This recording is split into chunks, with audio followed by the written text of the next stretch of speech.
एक दिन राजकुमार सिद्धार्थ अपने चचेरे भाई देवदत्त के साथ बाग में घूमने के लिए गए। जहां सिद्धार्थ कोमल हृदय का बालक था, वहीं देवदत्त झगड़ालू व कठोर स्वभाव का था। सिद्धार्थ की सभी प्रशंसा करते थे, देवदत्त की प्रशंसा कोई नहीं करता था। इसलिए देवदत्त मन ही मन सिद्धार्थ से जलता था। जहां वे दोनों घूम रहे थे, उनसे थोड़ी ही दूरी पर एक हंस उड़ रहा था। उस हंस को देखकर सिद्धार्थ बहुत प्रसन्न हो रहा था। तभी देवदत्त ने कमान पर तीर चढ़ाया और हंस की ओर छोड़ दिया। तीर सीधा जाकर हंस को लगा। वह घायल हो गया और छटपटाकर नीचे गिर पड़ा। सिद्धार्थ ने दौड़कर उस घायल हंस को उठाया।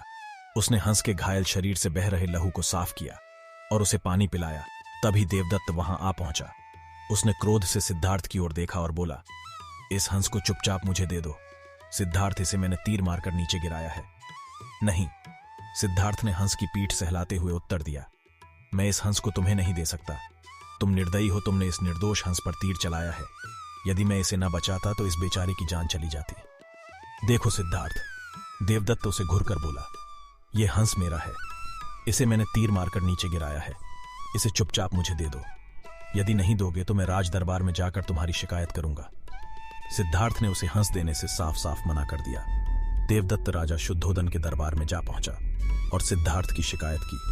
शुद्धोदन ने उसकी शिकायत को ध्यानपूर्वक सुना, फिर सिद्धार्थ को बुलावा भेजा। कुछ ही देर में सिद्धार्थ हंस को लेकर राज दरबार में उपस्थित हो गया।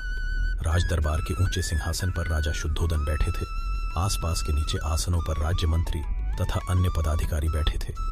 कई सैनिक हथियार लिए द्वार के निकट खड़े थे। शुद्धोदन के संकेत करने पर देवदत्त सिर झुकाकर बोला, महाराज, जो हंस इस समय सिद्धार्थ के पास है वह मेरा है।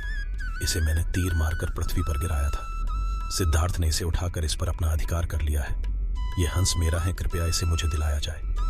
राजा शुद्धोदन ने सिद्धार्थ की ओर देखा और बोलने की ओर संकेत दिया। सिद्धार्थ ने सिर झुकाकर शांत स्वर में कहा, महाराज, यह हंस निर्दोष है। यह बिना किसी को कोई कष्ट दिए उड़ा जा रहा था।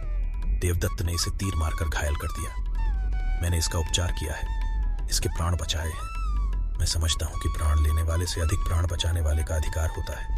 मैं आपसे प्रार्थना करता हूं कि यह हंस मेरे पास ही रहने दिया जाए। मैं इसे बिल्कुल स्वस्थ करके आकाश में उड़ा देना चाहता हूं। शुद्धोदन ने अपने सभासदों से विचार विमर्श किया। वे सभी एक ही स्वर में बोले, महाराज, राजकुमार सिद्धार्थ का कहना बिल्कुल ठीक है। जीवन लेने वाले से बचाने वाले का अधिक अधिकार होता है। अतः हंस राजकुमार सिद्धार्थ के पास ही रहने देना चाहिए। राजा शुद्धोदन ने सभासदों की बात मान ली। उन्होंने सिद्धार्थ से कहा, इस हंस पर तुम्हारा अधिकार है, तुम इसे ले जा सकते हो।